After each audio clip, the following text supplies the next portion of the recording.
And we drinking water with lemon all night, bitch. How about that? Keep that sugar coming, because we ain't paying for lemonade, but we gonna make it right here at the table in front of you, bitch. Whatever. You are. That's a good move. I think I'm going to do that. I'm like, oh, shit. We could take notes here. Shit. It's the Stand-Up Teardown, conducting comedy autopsies. The Stand-Up Teardown now.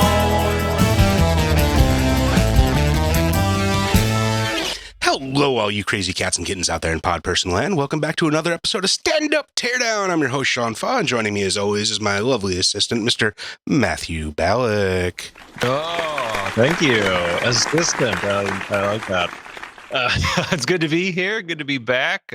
Sitting down, watching stand-up with you. I got, per usual, 3 comics with relatively new specials out, and we got a bit of an SNL theme today, but not a full SNL sweep. So A I got savings some and loan scandal? known entities. Yes. Right on. That's a good pull. Well, Sean's on his game tonight. Yeah, ready. Got the Stand-Up Teardown bear behind you and everything. Yeah, the Bears are Meanwhile, rocking. I'm coming in like that with blank canvas today. Yeah, what's up with On the my let's Gonna be moving locations, so new studio. new studio, if you will. Let's who do we got up first? Up first is a favorite, but I can't say I've ever seen a full stand-up special of his. This is Colin Quin. You may know him Remote from Control? He's Remote Control. Indeed. Or SNL, of course, behind the Weekend Update desk. I don't know. I was never like the hugest fan of him with Weekend Update, but I was never a huge fan of Norm Macdonald at Weekend Update either, so I have my own issues there. But I do like his style, and I feel like he's only gotten better with age. Colin Quin, his stand-up. I feel like he's gotten more political over the years, so I'm assuming there's going to be a lot of politics in this one. But Oh yeah, that is a good call, because this one is called Red State, Blue State, so it's going to be there very you go. political. All right, well, let's take a look here.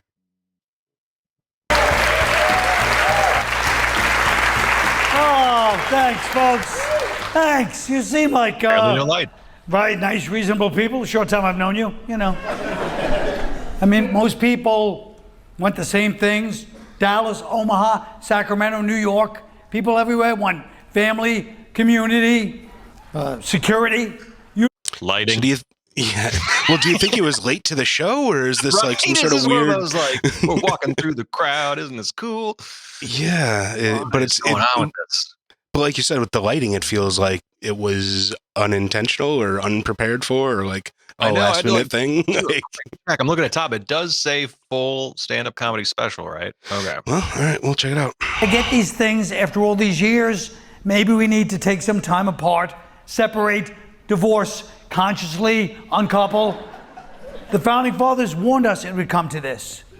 John Adams said the two-party system is the greatest political evil under our Constitution. George Washington cautioned in his farewell address against excessive political party spirit and geographical distinction. It's like a comedy in the round sort of thing going on. Like, Right. also more of a college lecture right now, but Seriously. I'm just waiting for a punch on. A punch would be great. I mean, I would kill for a brick wall right now. Words. They tell us what to do about it. They did not. They just said it, then they died. And now they left us to figure it out. Real geniuses. Wait, there's people on the fucking stage too? What's going on? What are you doing here, man? Yeah, they got lights there. I thought those were candles at first. I'm like, is this a seance? Yeah, one of at least you here experiencing some political ghost activity? Yeah. At least he is walking into a more lit atmosphere at this point. Yes. But we'll see. 2 parties, still, all these years later, 2 parties. There's 350 million people, and there's 2 parties. There's 15 genders, and there's 2 parties. There's 4 bathrooms, and there's 2 parties. And those parties are too proportionate. Every vote, 51-49. That's too many unhappy people every election. That means every election our system is saying to steak eaters and vegans, okay, election's over, you gotta eat steak. Well, I don't like steak, I'm a vegan. Steak makes me physically ill. I'm allergic. It's only every day for the next 4 years, don't worry. Two parties that see the country totally differently. The right sees only the positive, the left sees only the negative. Right sees this country like they're at a high school football game in the stands, cheering, USA, USA, we're number one. And the left sees it like they're at an ICU unit. I'm sorry, there's nothing we can do. America is terminally racist and fatally patriarchal. It's hopeless. I wish it was funnier. That's my main takeaway on this. Is like, this is probably interesting, but to call it a comedy special? Yeah, we're way more in. We're early days on this. Oh, sure. How many minutes? But still, like, we got maybe 1 to 2 smatterings of laughter. Yeah, well, I mean, we're 2.5 minutes in, and it feels more like a college lecture, like I said, or fucking like a TED Talk or something. Like, it's just not a TED Talk. At some point, I'm like, is that a basketball hoop in the background? No. Like, is this in a gymnasium? She said, yeah, high school gym. Let's be honest, we don't even like each other. We don't even support each other's businesses or economies. Red states hate Hollywood and the media. They won't go to the movies or read the New York Times. And blue states won't use tobacco, dairy, or carbs. The red states base their vote on Paul's letter to the Corinthians. Blue states base theirs on the Chomsky reader. And nobody wants to admit it isn't really working out because it's embarrassing to be the generation that lost the United States. Man. He's like the, Jesus, I'm fucking blanking on the name now. Donald Trump. No, close. I was gonna say he's like a much dumber, bluer collar Dennis Miller. Like he's ventured. He has the references where I'm like, over my head. Didn't get it. Yeah, just weird references and fucking like Dennis Miller went really political like in his later stand-ups. I don't think he's worked in quite some time, but you know, though I think the last stand-up special I saw Dennis Miller was like, yeah, just all political ranting. So like, I don't want to get off on a rant here, but yeah, that would have been a good concept for this special. Red state, blue state. Put Dennis Miller up there. Red state. Well, they're both red though. I mean, they both? Well, he's wearing red. But, yeah. But that was like I think like what turned off most people to Dennis Miller is he became very Republican and very right wing. Cast him as the red state perspective. I see Colin Quin as more blue state. It's because he has that blue collar style of talking. Yeah, he's definitely got the blue collar like vernacular, but I am very sure his politics are much more conservative. Let's admit, it didn't really pan out. It's nothing to be ashamed of. No country really worked. We had a good a run as anybody else. We still have the remnants of the greatest. Really awkward talking to the people behind him. Like people on stage is just fucking weird, man. Yeah, and it also, I think, causes too many arms out moments. You're trying to like somehow rein them in as you're talking. Sure. And then you're stuck a lot of times just looking at his butt like in the audience. I mean, it's not a great ass, so it's not. Yeah. No offense, not saying commenting on his body, but it's just like not the angle you want for a stand-up show. Like you're not getting the. He's no Captain America. Facial reactions and. Yeah. But I think the idea here is like a political rally. Like the politicians always have the stands of people behind them and shit, and True. So you can like see the reactions, I guess, which is interesting. But I don't know. I'm on the panel of undecided laughers. I guess, yeah. It really pulls focus from his act, though. I think it does make it feel a lot more like that TED Talk or that rally or I'm waiting for him to start taking questions like a town hall. Exactly. But. Yeah. Yep. In history, still have the best towels out of any country you'll ever go to. You go to the nicest hotels in Europe, you're still wet after using them. You're wet and the towels are wet. The towels don't work. still have the greatest abundance of ice cubes. Prime Minister of England asked for ice cubes in a glass. They give her 1 ice cube. Average person here, 6 ice cubes, 7 ice cubes. You go out for a drink after the show, they'll give you 6 ice cubes. That's the society we set up. This guy's worth more ice cubes than the Prime Minister of England. We're so successful, we have a diet called intermittent fasting where you go to bed hungry. I mean, in the history of civilization, everyone's primal goal not to go to bed hungry. And we get to the point, people walk up to you, how are you doing? I'm starving. Congratulations. It's almost funny. Like, It got a little chuckle out of me because I'm just like, that's also a fun premise. Like, I haven't heard any intermittent fasting jokes just yet. it It is, feels but like it has kind of trended for quite a bit. well, yeah, but his delivery of it, I think, is what is holding me up here. Like, I totally understand it's Colin Quin's style, and he's just kind of that angry sort of Bostonian, I assume, or New York, or whatever fucking East Coast douchebaggery that is. Brooklyn, baby.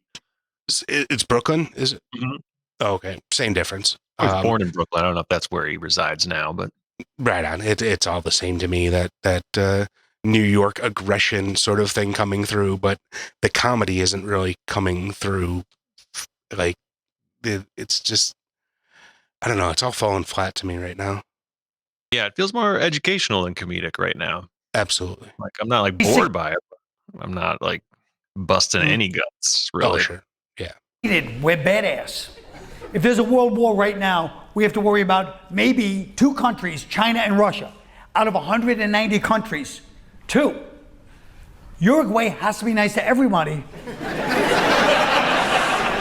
They go to the UN Security Council meetings, they bump into Luxembourg, come out of the bathroom, they're both going, excuse me.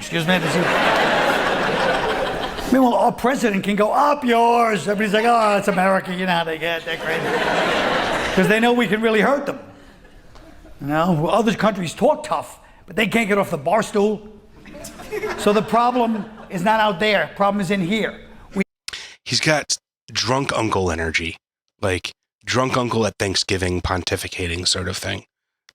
Yeah, a little bit of that. Like, I do feel like I'm kind of sitting around the table, but like, not in like a bad way because it's not getting like racist or homophobic or anything. Yeah, no N-bombs yet, but yeah, he has that, kind of like sage drunk uncle, maybe just like tipsy uncle vibe. right on. Early Thanksgiving. yeah.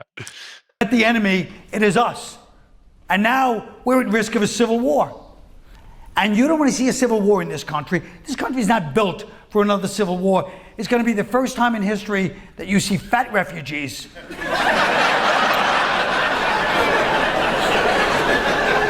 That's not going to be a good look. Refugees in jorts and flip-flops and Dunder Mifflin t-shirts, pulling coolers towards the Canadian border. It's going to look like a giant cattle drive. There's nothing glamorous 50 years from now. Kids are in history class reading about the Battle of Six Flags. The Siege of Dave and Buster's. The problem with war, it makes idiocy contagious. You wind up with mass hysteria, like this country right now. Half this country swears there's a Muslim invasion right now, and the other half swears there's a Nazi invasion. That's why this country is built on compromise, because the Founding Fathers understood most people are mentally ill. I want to laugh at that.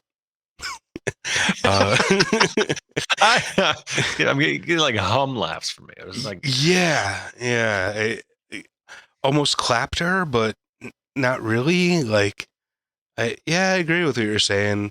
It's kind of an amusing anecdote, but it's not stand-up comedy.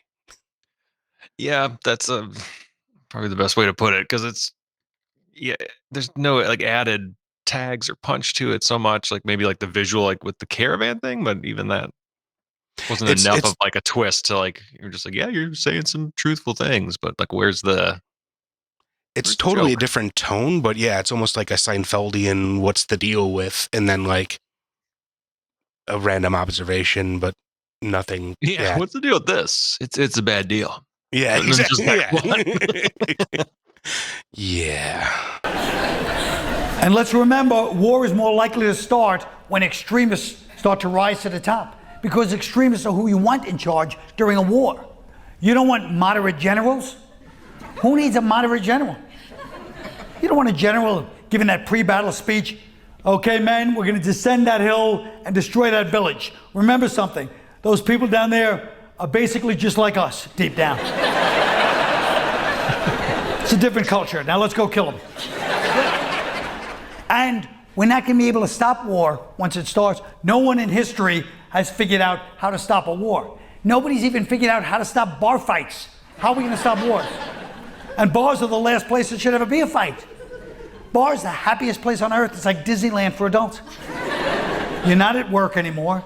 You're with friends. There's liquor, music, attractive people, and there's still violence. Work is where you would have expected to have seen violence this whole time. Because you're at work. 9:30 Tuesday morning should be the most violent place on the planet. All right, that's a joke.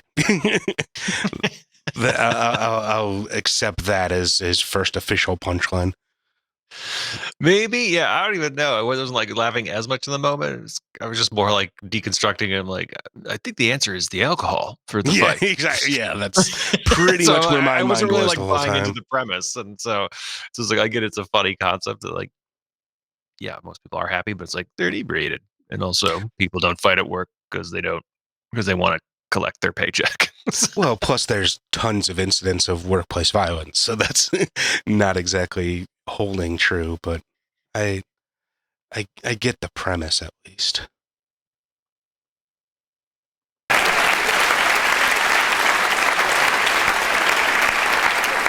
Well, don't go near the copier, it's a bucket of blood. So how did all this happen to such a great empire? Well, for one thing, we wanted more. That was our mission statement: bigger, better, faster, more. Started out with 13 colonies, and now we're 50 states. What was wrong with 13 colonies? 13 seems like a lot. We were already bigger than England and France, but we got greedy. We didn't take the hint from God. God put giant mountain ranges and rivers all over the place. That was to indicate different countries. Europe, same size as us, basically, bunch of different countries, because they understood. Every 700 miles, people have a different personality. I mean, do you really think Hungary and Scotland have less in common than Utah and New Jersey?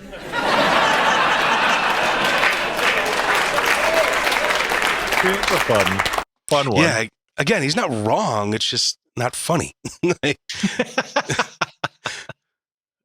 Yeah, if we were able to illustrate that now with some sort of like a funny story Yeah. or how they're different, then it's like, oh yeah, totally. Exactly. Press at home. An act out of an interaction in both places or something, Yeah. actually mine the comedy from that, not just, hey, isn't this weird?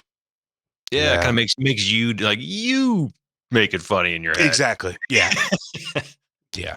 And the glue that was going to keep us all together, keep us from tribalism, civil war, all that Constitution stuff. Democracy, equality, free speech. Free speech. Boy, did we take that one too far. Nobody ever shuts up in this country. And for a country based on free speech, I gotta say, haven't heard a lot of great speeches come out of here. If you could name 20 great speeches since our country began, I'm wrong, but you can't. There's been like 5. The Martin Luther King speech, the John F. Kennedy speech, and the next 3 were end of the season monologues on The Bachelor.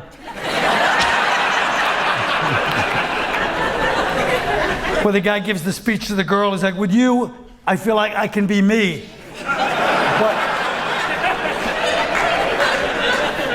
But with her, I feel like I could be the man I'm supposed to be someday. Yeah, that's exactly what we're talking about, dude. Some sort of illustration of the thing. That wasn't as funny as I was hoping, but it seems like he's making progress. And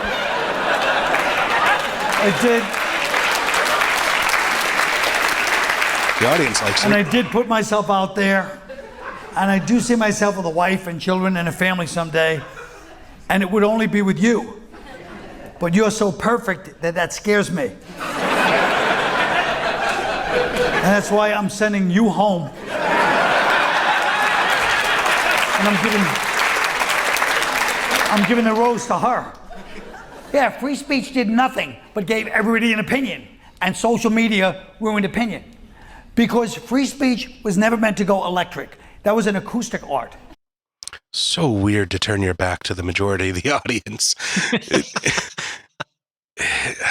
Just I like the line that we just ended on, though. The free speech is like an acoustic art, not an electric. That's kind of fun. not exactly sure what he You're means by that. distracted by the back. I was, yeah. That ass really just drew me in.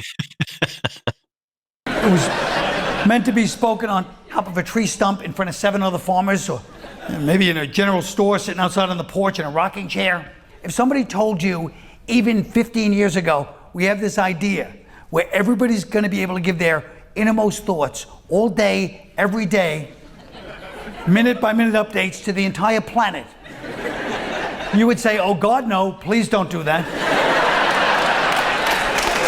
That's gonna...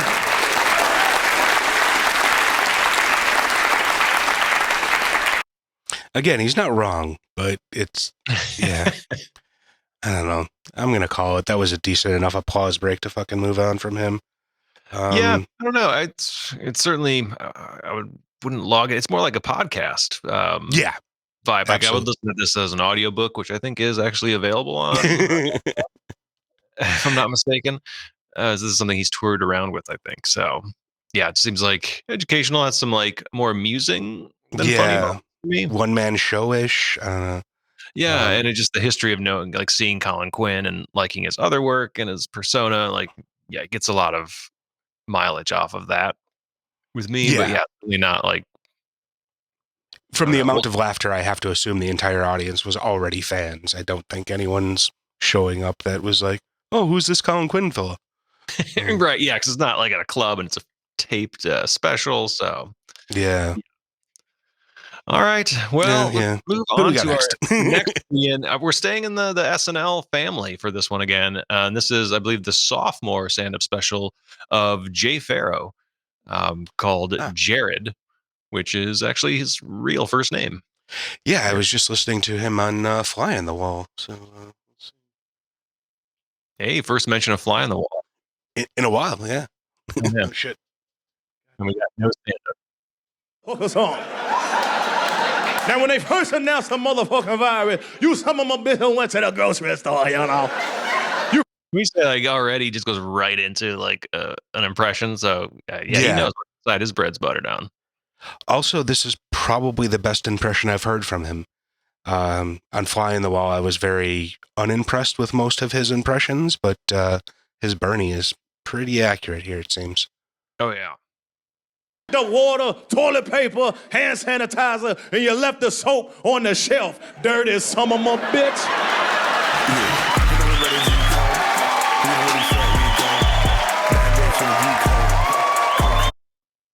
Got to talk over this for copyright purposes. We'll go past it.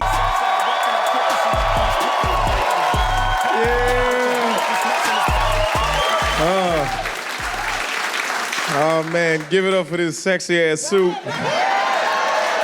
So yeah, Neo Eddie Murphy thing. This is my Yeah. favorite color of blue, and I made it look like Joseph in the dream coat, but like crossed with like Eddie Murphy's Delirious. So, and I wanted to do that, knows wear it. my favorite color in all shades of blue in one of my favorite towns to perform in, Chicago. So I'm glad I'm doing that shit right here. Damn right. Man.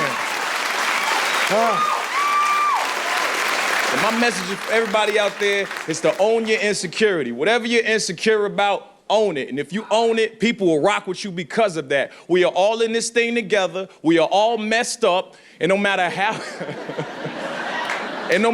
messed up you think you are, there's always somebody more fucked up than you. You understand? His little laugh was almost reminiscent of an Eddie Murphy laugh there, but maybe it's just the jacket making me think that. He's certainly a fan of Eddie Murphy, and I don't know. As far as saying like idolizing, I don't know that much about his podcast appearances, but it's clearly influenced by Eddie Murphy. Yeah, quite a bit. Although Eddie Murphy wasn't as much into the impressions. Eddie Murphy was more impressions of like people we don't know sort of thing. So like people in his life or his family or whatever. He would do a lot of like character voices and shit, but like not a whole lot of famous celebrity impersonations.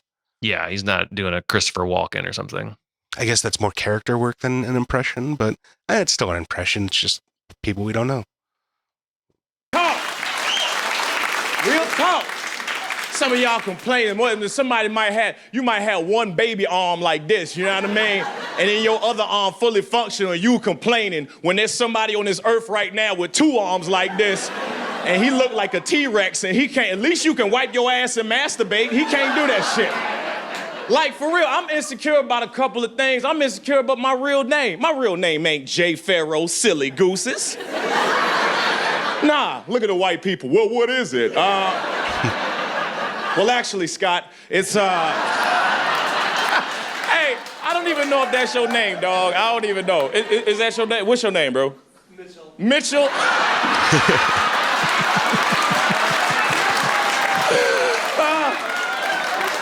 That's even whiter, bro. It is. Well, Mitch. Mitch. He's not wrong. No. Mitch McConnell. Definitely more energetic than Colin Quin, but I feel like we're still on the same sort of... Got low LPMs. Yeah, exactly. Not a lot of jokes going on. I'm pretty sure even that first Bernie Mac thing was like cut out of place, like something from the middle of the thing that they just started. Yeah. Name is not Jay Pharoah, man. It's actually Jared Pharoah. That's my real name. Look at Mitchell. Oh, shit, he's one of us. Nah, dog.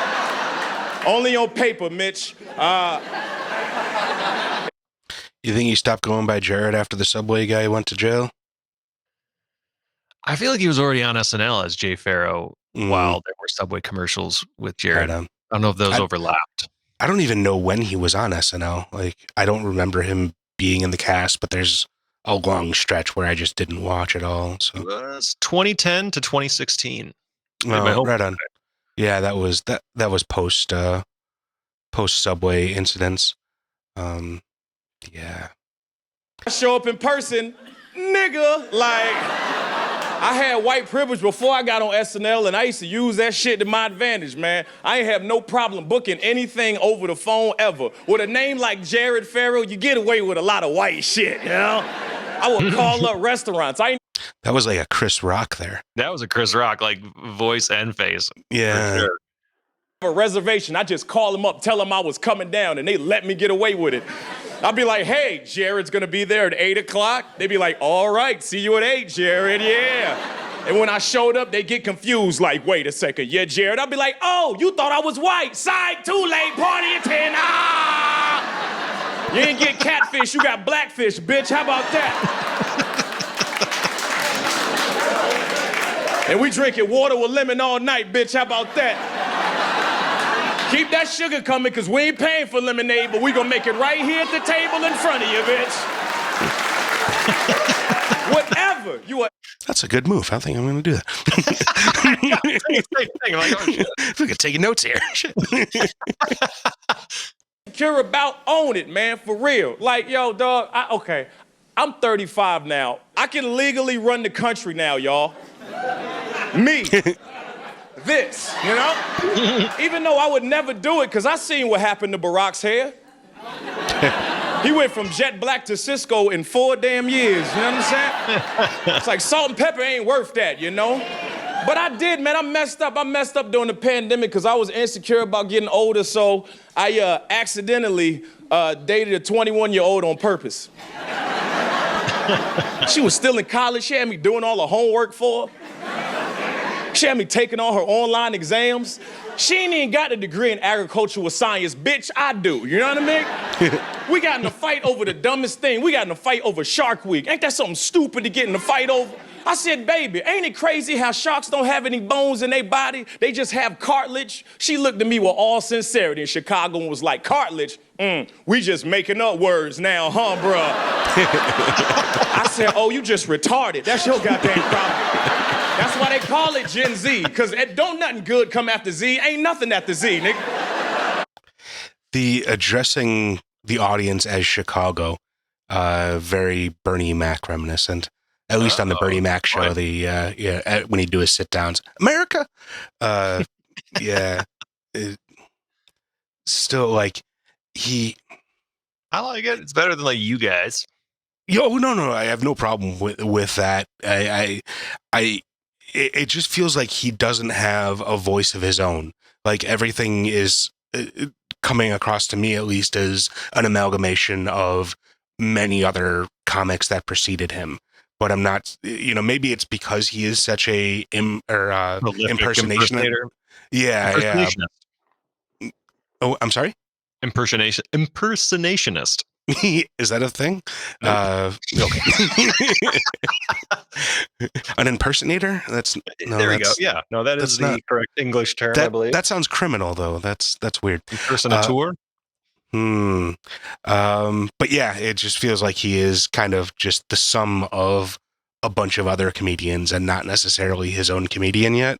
But this is really the only thing I've seen him in. That's a good observation. Totally agree. Like, especially with that line where it's like, yep, he just did that as Chris Rock, or he just did that laugh or that voice as Eddie Murphy. And then it's like, so yeah, he's like an homage to all of his idols in some way. Weird. That's the end, because they the end of the world, goddamn it. Who in Gen Z make some noise? Fuck y'all. How about that? Nah, for real, I'll fuck y'all. I will. I don't know how a generation can be so sensitive and violent at the same time. What are they so mad about? You don't even know how to write in cursive, you little bitches.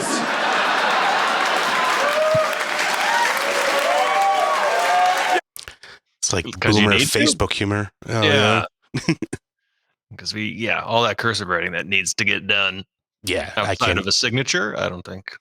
I'm Gen X and I can't even read cursive. I can barely read, so I guess that's not a good point. You know some real shit?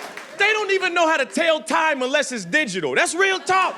You want to confuse the hell out of a Gen Z? Just put a clock with hands in front of them. They be like, Man, Gen Z, man, god dang it. Y'all just take terms. That was so good.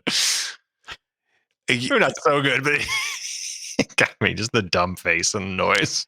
Oh yeah, it's not bad, but again, I was more trying to figure out who it reminded me of, more so than like how it was funny, because I feel like I've definitely seen that before, and I can't quite place it. But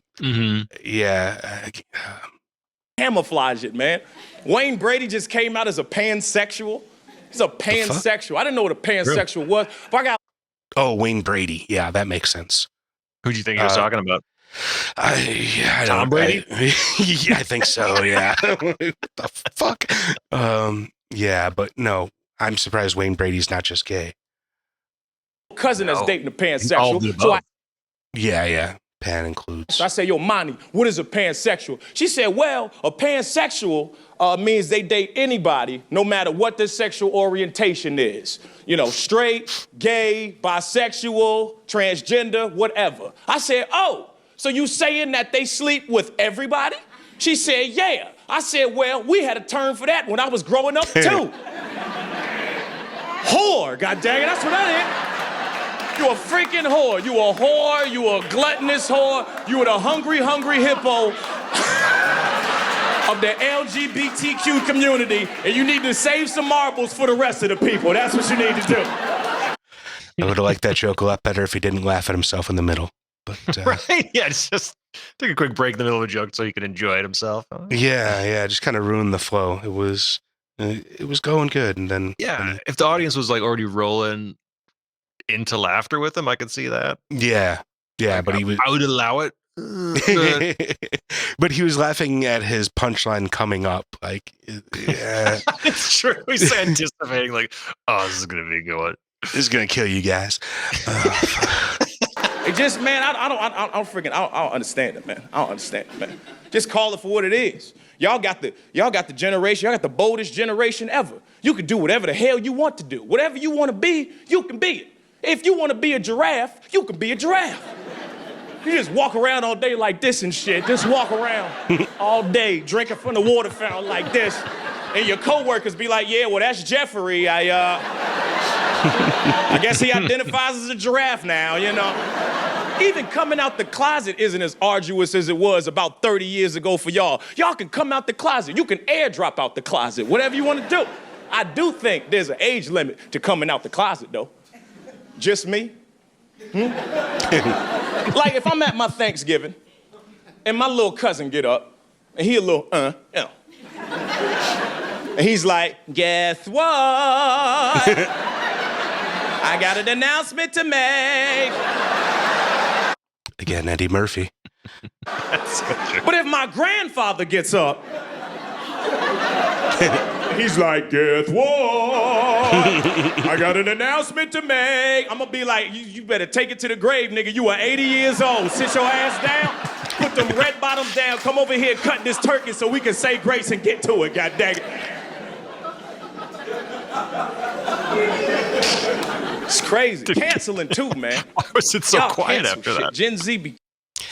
I think the issue is that he's an energy comic, and so anytime he lets that energy deplete, the audience doesn't know what to do or where to go with it.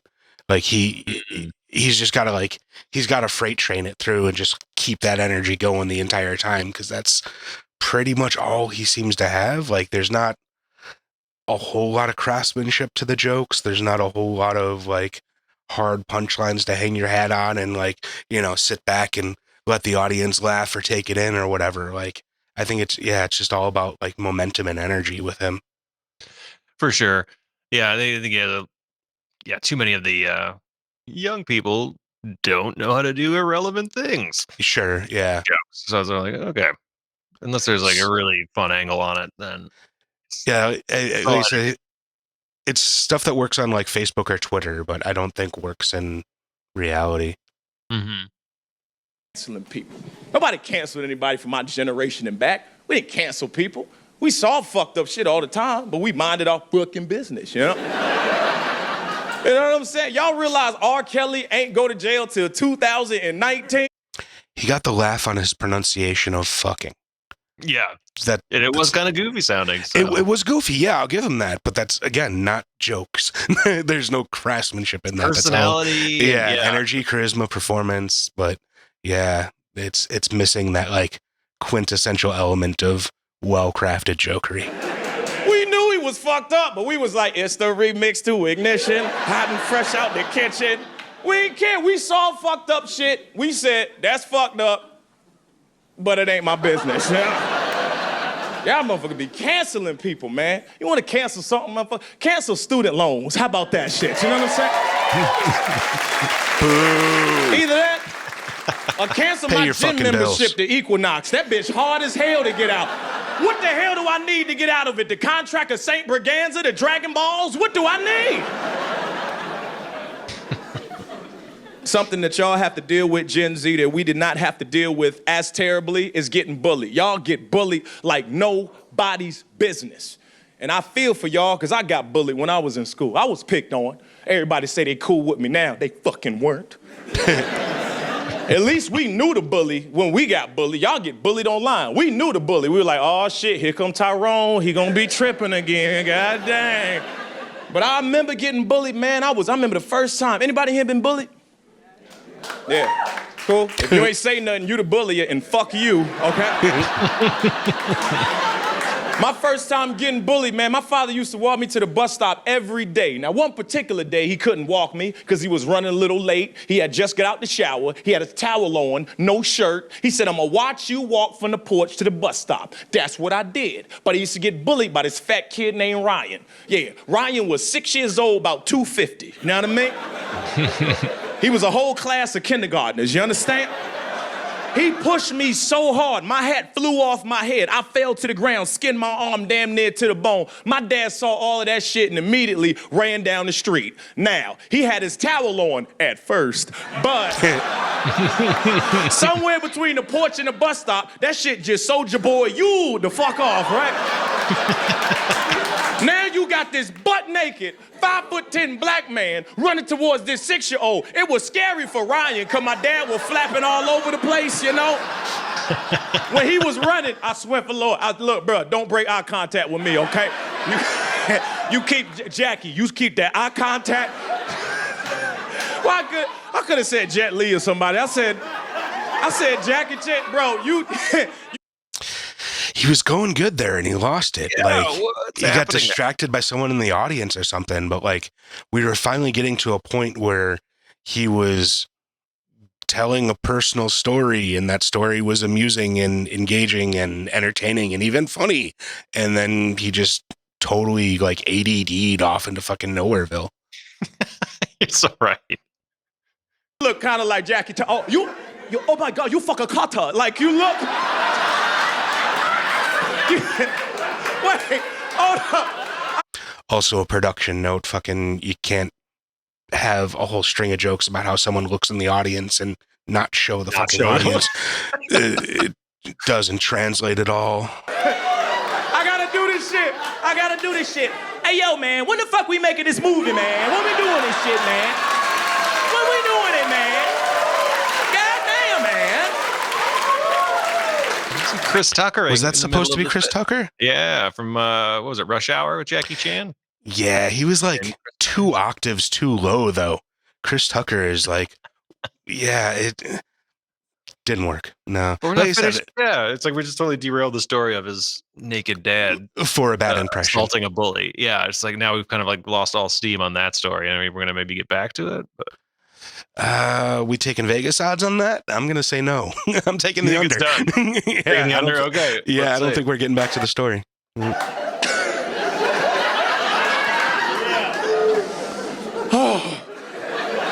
Oh, maybe we are. Don't break eye contact with me. Don't break eye contact with me. I swear, he was running. When he was running, it looked just like this because we were flapping. I kid you not. He was like this. I'm gonna get this motherfucker right here.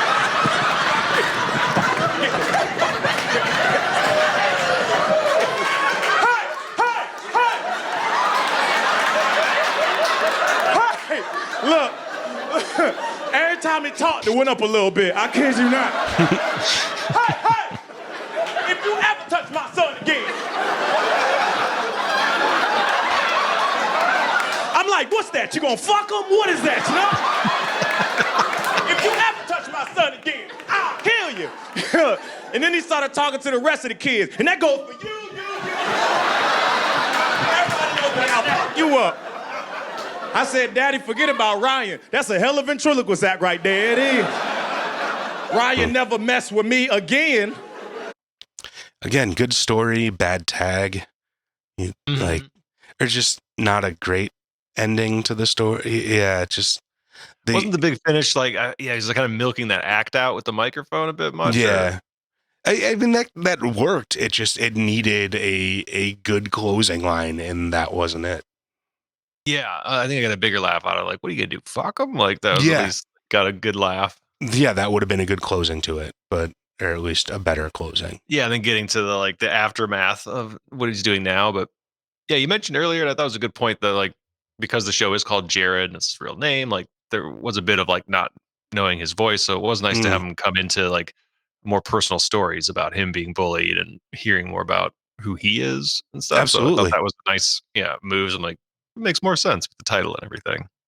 Yeah, and anyone can stand up and tell jokes out of a book, but like real comedy comes from that personal experience or that point of view that only you can provide, sort of thing. And if you're just doing generic jokes up there, or even impressions can get kind of old after a while. Like if you're not really getting personal and vulnerable, it really loses a lot of what the comedy could be. Don't get me wrong. There's comics that can not be personal, like your Steven Ryder Mitch Hedberg or something. They're, more observational, but they're such well-crafted, honed jokes that's a whole other fucking skill set. Like, with his energy style, I do think the storytelling seems to be his best asset, but he needs like a punch-up artist to come in and kind of refine some of his closings, I think. Yeah, that's a good point. Like if there were like a D&D like comic build, I think he's definitely high on the charisma ratings or scale, I would say. But no, I agree. Like a little tighter on the joke writing and some tags, and I'd start to get to know who he is as a comic.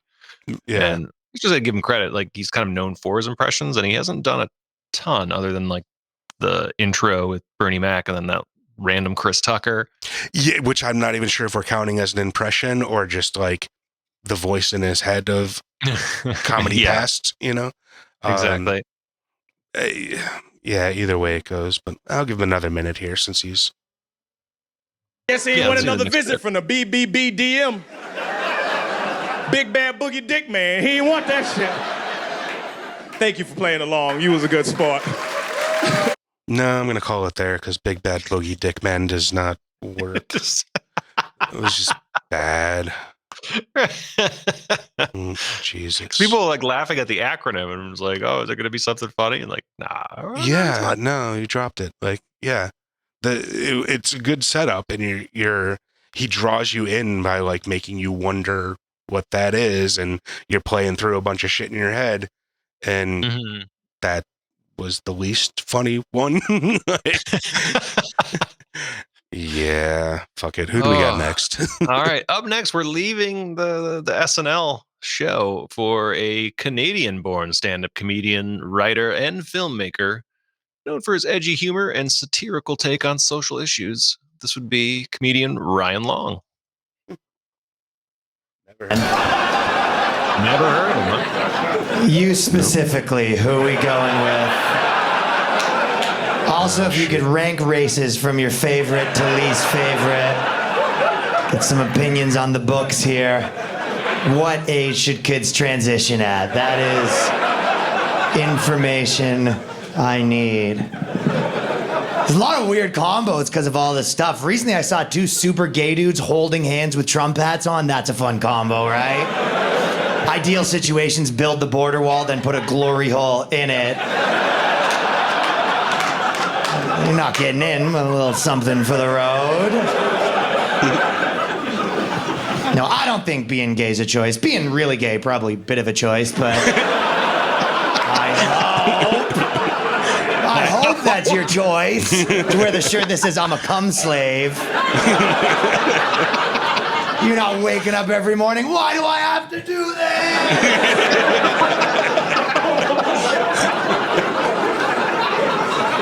You guys are protesting Bud Light crowd or protesting Chick-fil-A the first time? There's a lot of protests right now because brands too gay or not gay enough. That's why nobody protests wrestling, because it's the perfect amount of gay. A little something for everybody. Fuck yeah, white trash, America for the Republicans. Two naked dudes rolling around for the Democrats. A little something. See, now this is the political humor that Colin Quin should invest in. This is bringing people together. This is very much so. No more of this division crap. But yeah, already we kind of have the whole package. He's got the energy, he's got the charisma, he's got the well-crafted jokes, he's got stage presence. Like there's, already better than the two names I knew. Right? Yeah, this was a surprise one for me. I thought for sure our two SNL alums would have like an easy win. Yeah. Maybe they're resting on their laurels, or I mean, Pharoah could get a lot better later in his, when he starts digging more into the impressions and shit. Maybe that is more fun, but yeah. Yeah, I can see that. So far, this guy's definitely winning. For everybody. That's why God approves. I live in New York now, which is kind of wild. This is what I saw outside of my house a couple of days ago. It was a guy and a girl arguing, right? And the girl looks at the guy. She goes, hey, listen, buddy. I showed you both my titties. Now give me the McFlurry, right? So these are the deals that they got going on, right? Titty for McFlurry exchanges that are going south at some point. Or I guess the girl showed the titties and the guy was like, nah, that ain't McFlurry titties. Those are nugget titties tops. 2-pack. Girls are allowed to have their tits out in public, but you don't see a lot of them doing it, which is kind of messed up, because if you don't use your rights, you lose them, ladies, but I guess you don't care. But they do always have that conversation, right? They're like, should girls be allowed to breastfeed in public? And I guess some people are like, no, and some guys are like, you can squirt it on me for all I care. Yeah, I think girls should be allowed to breastfeed wherever they want, but I also do think if the baby's full, you should have to offer the rest to any guys that are thirsty in the vicinity, because there's kids starving in Africa. Do you remember parents used to say that? There's kids starving in Africa, you gotta eat your food. African kids love it when you finish your food. It's like their favorite thing, right? They get stoked. Yes! I knew we could do it. And they get pissed when you don't finish. They're like, what the hell? Not even broccoli?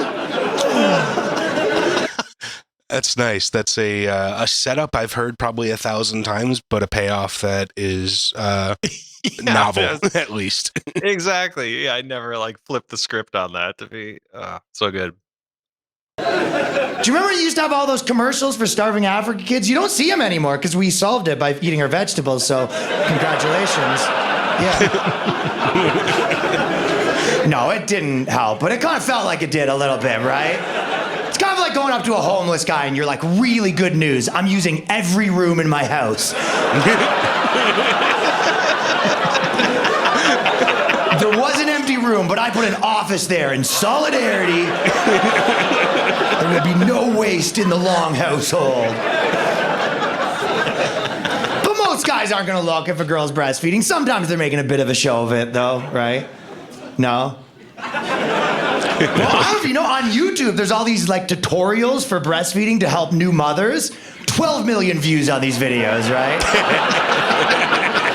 It's probably just 12 million new mothers, right? That's probably most likely what that is. 12 million new mothers leaving comments like, wish I was the baby. Like, yeah. He's a thirsty boy, isn't he? Save some for Doug. Man, this guy's like kind of a contradiction. He's like highbrow and lowbrow at the same time. Yeah, exactly. It works on kind of multiple levels there. I'm digging it. He's got the kind of the wide, kind of the crazy eyes. So he feels like a little off kilter. So yeah. Oh, there's definitely something wrong with him. That's for sure. I mean, beyond being Canadian, in a delightful way. Yeah. Yeah. It's that Canadian brokenness. Mm-hmm. There's 0 channels where it's a dude doing like a testicular cancer exam, and 12 million women are like, do the left one. Yeah, don't forget the left ball. Vagina's just worth more than dick. That's simple arithmetic. Girls can sell their used panties on the internet for thousands of dollars just because it touched your vagina. That's crazy, right? Everything a dick touches is immediately worth less money. That is a fact. Watch, give me a drink. I'll do a demonstration of the devaluing power. Algorithms are a little on dudes' asses right now, though. You know, they'll just send you pictures of naked girls all day long when you're scrolling, and if you stutter with your finger, the algorithm is like, you are the titty man for the rest of your life. And then your girl's like, why is your phone all hot chicks? And you're like, I'm being fucking set up here, man. Mark Zuckerberg's out to get me. In real life, a girl doesn't walk by with her tits out. You take a peek, and for the rest of the day, she's everywhere. I'm at the bank, and I take a break. You looked once, you'll look forever. Trying to get dudes off the conspiracy. Man, it's obviously very true, but it's also a good presentation of that that concept. Again, not a new concept, not anything that's not been said by many comedians before, but just his take on it, his energy around it, is what sells the joke. I mean, Yeah, absolutely. His takes are far more like, even if the premise isn't unique, his take on it tends to be. So yeah, it really keeps like I've been engaged the whole time thus far with the special, because it's just really tight jokes, fast, stays within, like has a good flow to it to each bit. Like I Absolutely. haven't noticed any like really hard topic changes or anything. no, yeah. It's like not even transitions. It's just like a continuous, sort of thing. Videos, that's what's happening. They see you looking at MK Ultra late at night, they're like, send in the titties. Close up this third eye. What's the Federal Reserve been up to? Titties. You can't have flat earth, but you can have round tits. That's the algorithm saying to you. That's how they keep you depressed. I don't know if you know that, but the depression rate's like super high here. In China, it's like 4% because That is like a really slick transition. Like that is,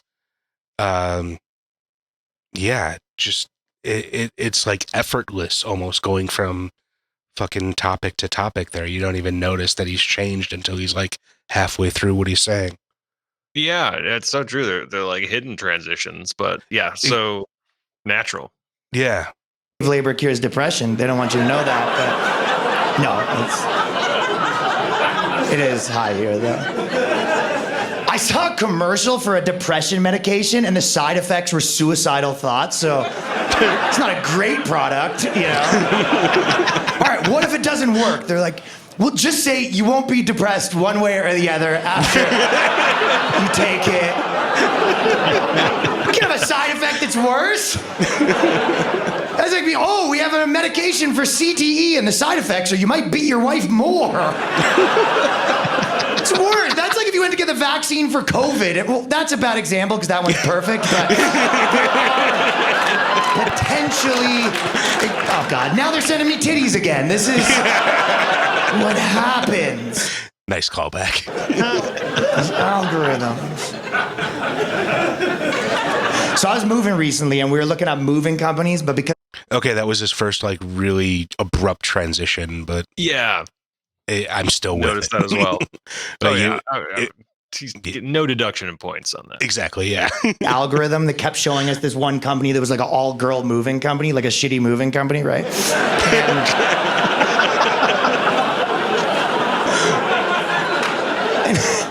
honestly, I'm not even saying that to be controversial, but like, has any dude here ever been moving with his chick and halfway through is like, babe, you gotta start a company. You are crushing it. You gotta take this pro, baby. All right, how about this? All-girl moving company called the Ex-Wives, and they just take half your stuff. How about... Come on, that's a pretty good idea. You can have it. A little too close to home there. It's so good. It's your idea. I'm kind of on the lady side, by the way, because I don't think I should be a mover, you know? I don't think anyone would be happy if you hired a mover and a guy like me showed up like, we're doing both couches? No, you want some retard from the suburbs with cauliflower ears. Where's the boxers, right? Guy looks like that. That's what you want, right there. I used to do UFC, I move now. Sandpaper fingers, right? They would destroy a woman's vagina if he fingered her, right? That's not my silky smooth comedy hands. I will say though, if you ever hire someone to help you move, you better not be there because you'll never feel like a bigger bitch as a man than hiring another real man to come move cuck you in your own house. Two real men walk in like, all right, ladies, what do we... Oh, a guy hired us. All right, weird. You're just in the corner in the dark. I'm the guy paying, brother. Slower. You like that? I'll pay you more if you sweat a bunch. Just turn you into a trad wife. You're like, you boys need some lemonade? they're emasculating you. Like, you'll tell you what, you can hold the wrench, kiddo. You're like, can I? Oh my God, they're heavy. I honestly don't even get that weird about masculinity stuff. Only sometimes there'll be like shows that are a little too in your face. Again, the smooth transitions, like you almost don't even catch them. Yeah, there's like conversational. Yeah, really well done. Well, it's like he like slips in a word related to the next thing he's gonna go talk about, and it feels like it's just part of that first joke, but then it ends up being the transition to the next. Like it's, yeah, I mean, obviously well crafted and honed. Like that doesn't just happen naturally. Mm-hmm. There's no Yellowstone like the cowboy show.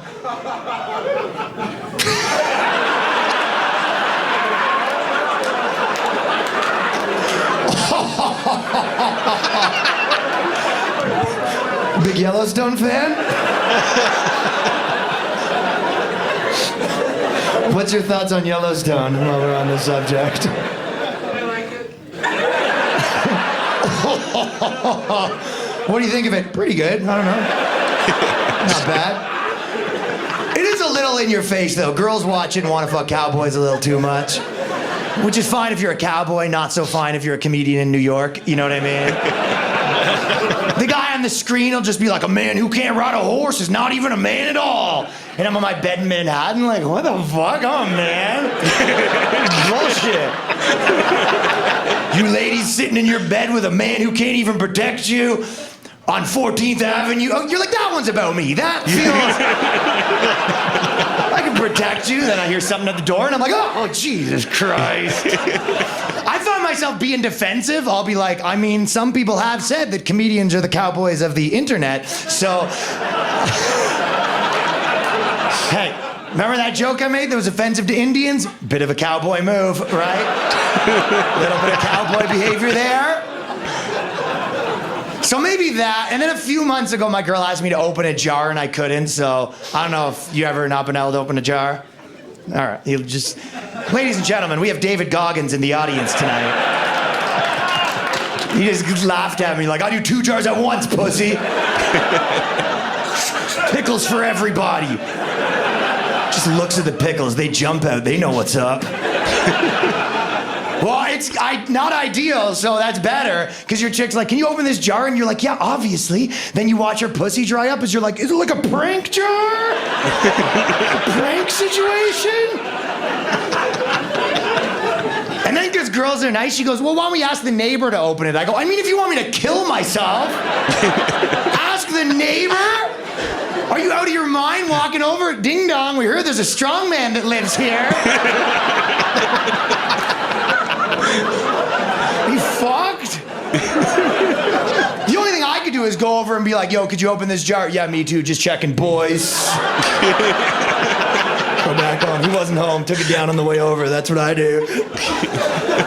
But then worse than that, she goes, no, I don't know why you're making a big deal of this. I prefer that you're not some macho guy. And I go, that's not actually a compliment. I prefer a weak man.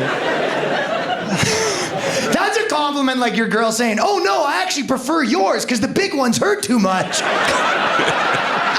Or worse, I prefer yours, the regular ones hurt too much.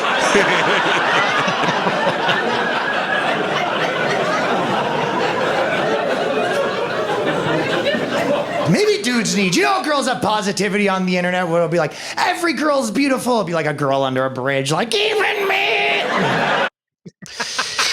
Yeah. Again, it just weird, smooth transitions are throwing me now. Like I'm paying too much attention to it. But like I'm now like it's like looking for cuts in a movie, you know, you're supposed to look past it and that makes you like want to look for it more. It just it's yeah, most of it is just so smooth that it's like I gotta find him. It's like, yeah, watching Birdman Now or it's just something. bugging you. Yeah. Yeah, exactly. No, they're well done, and I also just like his voice as a stand-up. It's got like a bit of a Charlie Day-esque Yeah. kind of gravel, or when he gets to that yell state, it's just like just the right amount of like crazy but funny. Like it's not an angry yell or scream, but he's just got that kind of gravelly rasp that just kind of I don't know, gives him that bit more of like an unhinged quality. But it's I don't know, it amps up the jokes for me. But Exactly, and I think that's like part of what makes him sound like dumb and smart at the same time. Like, he's got like good observations and well-crafted jokes, but like that voice just makes him sound probably 20 IQ points dumber than he is. Yeah, it's more like a rant or rave kind of speaking, and then you're expecting him to be talking crazy, but he's actually got some funny premises and well-crafted jokes. So Yeah, absolutely. I don't think it's going to be much of a contest here, but who was your favorite? oh man, yeah, not much of a contest. I mean, Ryan Long, like clearly, if we were to play back or look at the waveform, got way more laughs from me Oh, absolutely. and you across the Yeah. board. So yeah, definitely one I'm going to be watching more of because I don't think it's his first special, but yeah, I'm going to have to do a little digging in because I've not heard any of his comedy and he's got some chops. Right on. Yeah, Colin Quin was definitely the most disappointing. Really Yeah, I wanted would to say see so more for from him. me. Maybe it's just because it was the political theme special. So I think he might even have another one somewhat recently as well. That's more like typical stand up. So we might have to have that one on for comparison, but I don't know if it'll be crazy different. But Ryan Long started with like politics stuff, and that was fucking funny. So True. I don't know that politics is necessarily the death nail. I think it's just Colin Quin is old. Like I know you don't want to. Yeah, well, it's just because of the way it was filmed in the round, and That's weird too. It Yeah, seemed more like a lecture, or he was like a teacher. So it didn't help with the energy of it. yeah, there So were just a it's lot of like, weird aspects to it. taking notes, or Yeah, and Jay Farrell, I might go back and watch the rest of it. I feel like he was like ramping up and getting progressively better as it went along. So it might be worth checking out the rest of it. But yeah, I would say so because I was worried he wasn't going to get as personal, and I don't know if he's like starting to tiptoe and get in there with the stories of his being bullied and stuff like that. I'm like really draws you more into him as a person and not just as an impressionist or yeah, impressioneer. But yeah, maybe he goes more into like more personal stuff like later in the special. But I still have a feeling it's just going to go into a cavalcade of characters. yeah, yeah, I assume so. Yeah, true, because he's most known for his impressions, and they were almost known. That's probably why they jammed the Bernie Mac impression at the beginning before everything else. Because Oh, good point. Yeah, just probably like, there's going to be more. Don't exactly. you Yeah, worry. this is why you know him. Keep watching. Yeah. Mm, And I think it said it was a sophomore special, so this is only his second one. So yeah, but he second special doesn't mean it's like your second year in comedy. No. That should be your 12th year in comedy or so. Like, this is all after SNL too. So, not that SNL is necessarily the pinnacle of comedy anymore. Although the episode a couple of weeks ago, when Dana Carvey first came back, was actually pretty decent. That's probably the first good episode I've seen in a long time. Was that the one also with Sushi Glory Hole? Yeah. Oh, no. Yeah. I think Sushi Glory Hole was this last one with Ariana Grande. No, that was with the what's his name? Tennessee comic. Oh, right. Okay. Yeah, I can't remember his name. But also it's a political year, so SNL is usually much better in political election years than most other years. So that is true. They do tend to shine through these first couple of months here of a election season. So hopefully. Yeah. Well, SNL is shining. Their former cast members not so much on the specials today. Unfortunately. Not on our show, at least. Even though it was political. Yeah.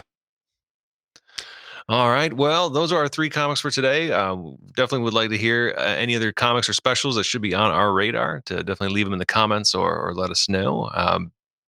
Yeah. What else? Be sure to subscribe, like this video, and tell a friend, tell an enemy. Yeah. Yeah. Do any of the buttons, post us, whatever. But yeah, just comments. Tell us who else you want us to put on the show, or who should we talk about? Good comics, bad comics, whatever. Recommend shit for us. But yeah, you just keep standing them up, and we'll tear them down. God damn it, fucking Jesus Christ. Sit down, it's time to read between the punchlines.